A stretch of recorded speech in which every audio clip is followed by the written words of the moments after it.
શ્રી ગણેશાય નમઃ. જય શ્રી કૃષ્ણ બધાયને. આજે આપણે અષાઢ શુક્લ દેવસૈની એકાદશી વ્રત કથા કહેવાની છે, જેને પદ્મા એકાદશી પણ કહેવામાં આવે છે. અષાઢ માસના શુક્લ પક્ષની એકાદશી દેવસૈની નામે છે. તેના અધિષ્ઠતા દેવ વામનજી છે. તેનું કમલા નામની પત્નીની સાથે અઘેડાનું પુષ્પોથી પૂજન કરવું, નૈવેદ્યમાં પૂરણ પોળી આપે અને અર્ધમાં શ્રીફળ આપે, દાનમાં સુવર્ણ ઘીનું આપે. આવી રીતે વ્રત કરનાર પુરુષો ગમે તેવા દુષ્કાળથી મુક્ત થાય છે અને એના રાજ્યમાં સારો વરસાદ થાય છે. એ વિશે અહીં એક પવિત્ર કથા કહું છું, તે સાંભળો. ભીષ્મ પિતામહ કહે છે કે હે રાજા યુધિષ્ઠિર, પૂર્વે એક મહાપ્રતાપી માનધાતા નામી રાજા હતો. તે અતિ ધર્મપરાયણ હતો. દેવ બ્રાહ્મણ અતિથિ ગાયોનો સેવક હતો. તેની પ્રજા પણ અતિ ધર્મપરાયણ હતી. તેના રાજ્યમાં પાપ કર્મ કરનાર કોઈ પણ ન હતો. તેથી તેના રાજ્યમાં કોઈ વર્ષ પણ દુકાળ તો પડતો જ નહીં. તેથી તેનો દેશ ધન ધાન્ય આદિક સમૃદ્ધિથી પૂર્ણ હતો. છતાં પણ તેના રાજ્યમાં કોઈ સમયે અતિ ભયંકર 3 દુષ્કાળ ઉપરા ઉપરી પડ્યા. તેને કરીને તેને સર્વે પ્રજા અતિશય પીડાવા લાગી. ત્યારે સર્વે પ્રજા ભેળી મળીને રાજાની શરણે જઈને કહેવા લાગી કે હે રાજન, આપણા દેશમાં આવા ભયંકર 3 દુકાળ પડ્યા છે, જેથી દરેક પ્રજા અતિશય પીડાવા માંડી છે. ગાયો અધિક, સર્વે પશુઓ પણ અતિ દુઃખી છે અને જળને વરસાવનારા તો સાક્ષાત નારાયણ છે અને તેની આજ્ઞાથી જ મેઘ વરસે છે.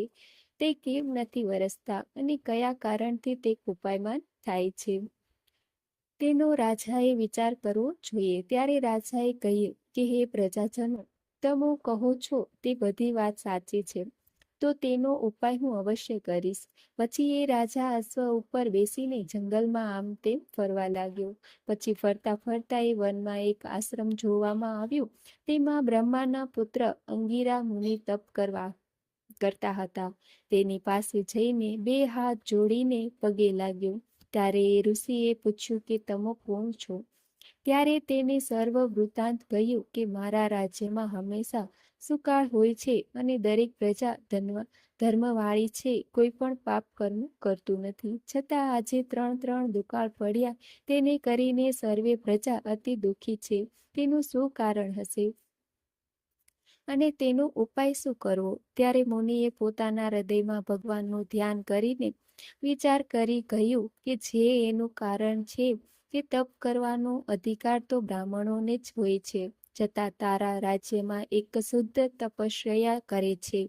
તેને કારણે તારા રાજ્યમાં વરસાદ વરસતો નથી.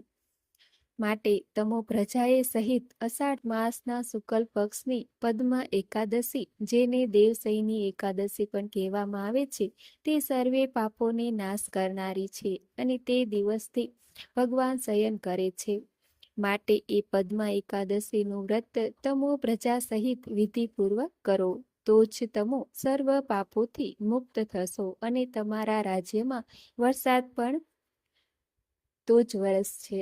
ત્યારે એ રાજાએ પ્રજાને સહિત એ વ્રત શ્રદ્ધાથી કર્યું, એટલે તેના દેશમાં સારો વરસાદ થયો અને સર્વે પ્રજા પણ દુઃખથી રહિત થઈ. માટે એકાદશીના સમાન બીજું કોઈ પણ દુઃખને નાશ કરનારું સાધન નથી. અને તે જ વ્રત જો ભગવાનની પ્રસન્નતા માટે ભગવાનના સંબંધથી કરાયેલું હોય તો આ લોકમાં પણ સર્વ સુખ સંપત્તિ પામે છે અને દેહને અંતે ભગવાનના ધામને અવશ્ય પામે છે. એમાં લેશ માત્ર સંચય નથી.